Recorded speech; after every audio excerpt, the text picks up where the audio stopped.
I'm T-Set, and this is a tea time lapse. I live in a part of the country with a lot of apple orchards, and so apple harvest is a significant part of autumn here.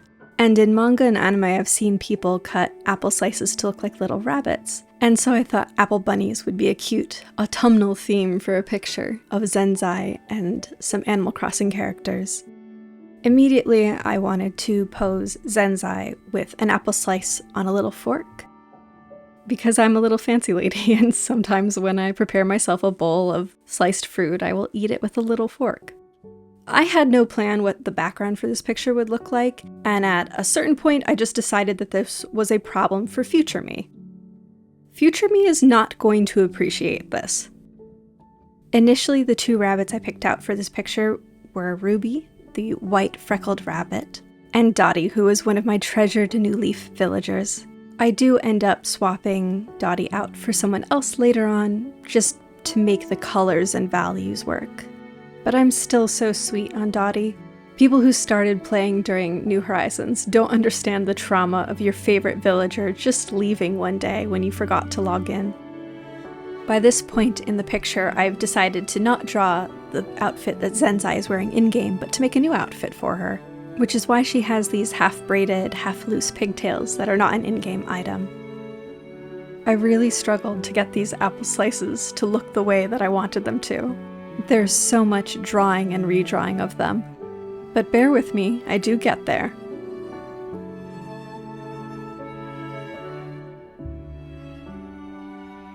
Tightening up the sketch of Ruby and Dottie's bodies.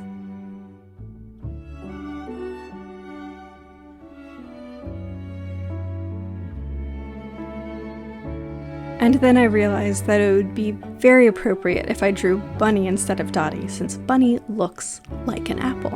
And I gave both bunnies little plaid dresses and bows. And now here I am trying to figure out what I want Zenzai's outfit to look like. And I owe some thanks to Nana, or Motekill TV, because when I was stuck I saw some drawings they had done of Field of Mystria characters, and I saw a dress that I was like, ah yes, I know how to incorporate this into the outfit that I want.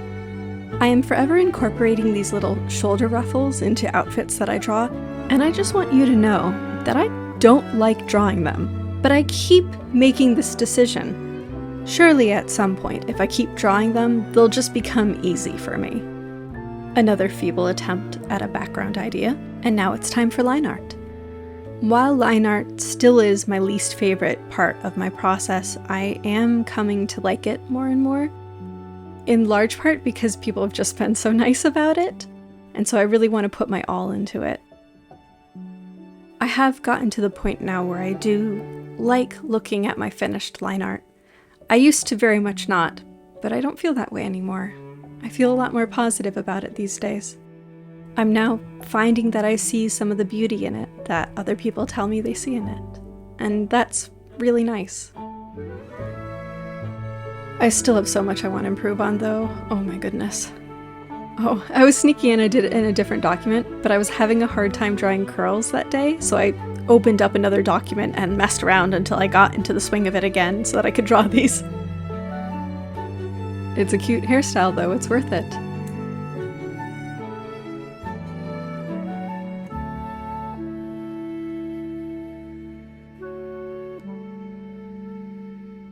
I'm changing the angle on Zenzai's upper body as I do the line art, and that ends up causing a problem for me later on, you'll see.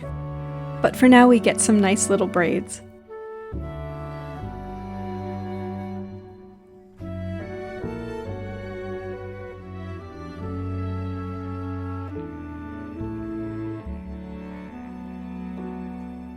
A little pom-pom hair tie, and now it's time to contend with my decision to make shoulder ruffles.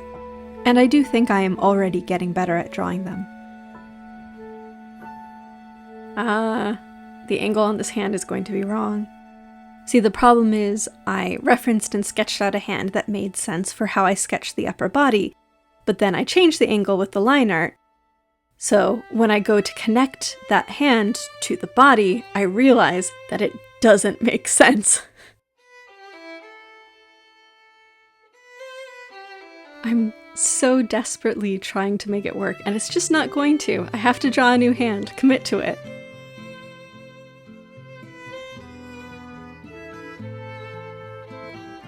Rest in peace, original hand. Now to do anything to avoid drawing the new hand for a bit. Sorting out the seams on the dress. When I'm struggling to make a piece of clothing look right, one of the things that I find helps is to pay attention to where the seams are. Fiddling around with folds, and suddenly remembering that I have to put my signature on it. Okay, time to commit to drawing a new hand. We're gonna make this work this time.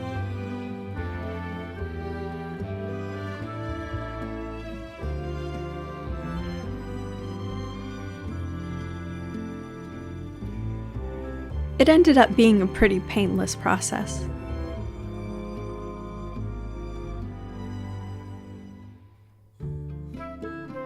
Giving Bunny a face,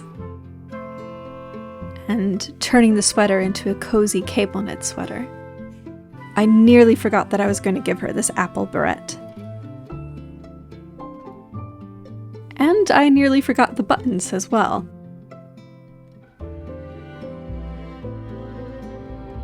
Time for flats and finding out whether the balance of values and tints works. Now T-set, you might say, you could easily pre-plan this, do a little value color study, little thumbnail ahead of time, but you know I very rarely bother to do that. Someday I will be punished for my hubris, but not today. But when I am doing a more complex piece where I am genuinely worried, I have done color thumbnails to make sure I have everything working properly. Now watch me hand draw almost every single rabbit and apple in this pattern. I did need a break in the middle though, so I did some plaid for a bit.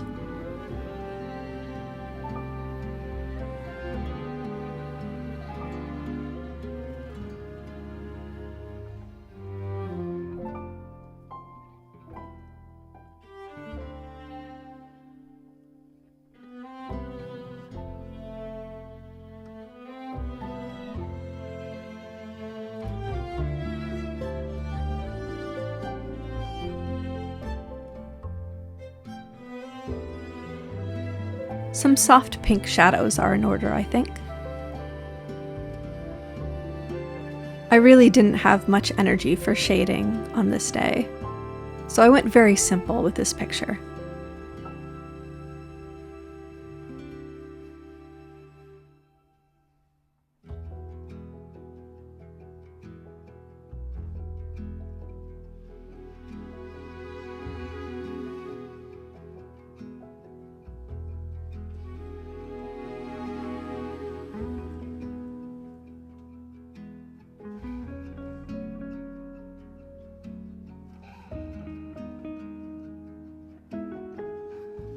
I contemplate some sparkles for a moment, but end up ditching them.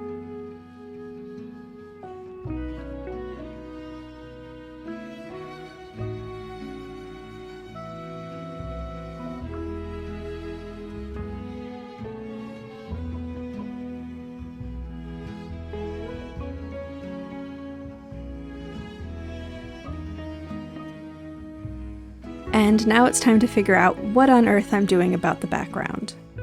Initially, I thought maybe apple blossoms. Not very autumnal, but on theme for the apples. This took so much sketching, and I didn't even like it in the end. Sunny Garden was actually on the call with me when I was doing this, and heard my disappointment.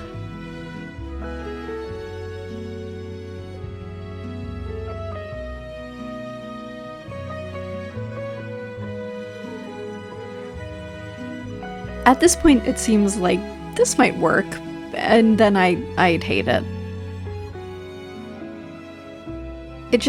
It doesn't feel balanced to me.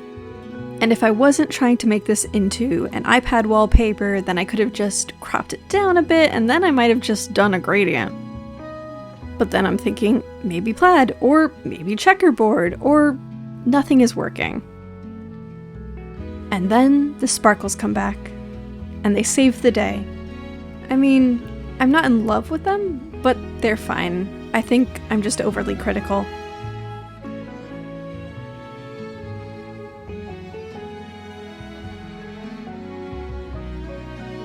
And now we're mostly tweaking and fiddling.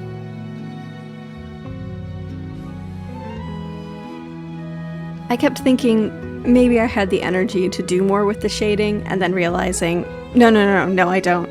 Oh, well, maybe I do. No, I don't. Which is why the fiddling goes on for a bit longer than it normally would.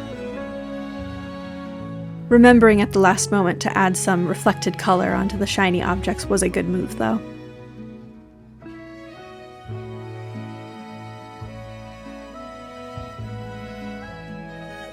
And here's the finished piece.